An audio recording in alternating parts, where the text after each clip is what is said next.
The Orlando Pirates have confirmed that their former captain Papy Komane has passed away in a car accident.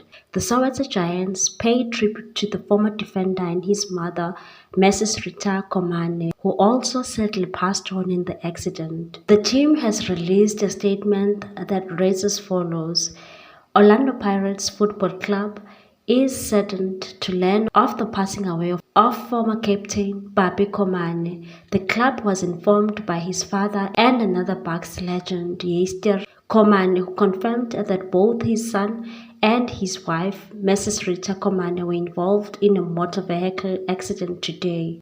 Papy was also a man of few words, but his presence on the pitch spoke volumes. His transformation from a quiet individual into a formidable leader during games was nothing short of inspirational. During his 9 years with us, Papy made over 150 appearances, each time exemplifying what it means to be a Buccaneer. His leadership, both in the demeanor and play, was a guiding force for the team. His journey with the club was not just about his contributions on the field, it was about continuing a legacy. Papy and his father Yester, who played for the Buccaneers in the late 70s, were one of the rare father-son duos in the club's history.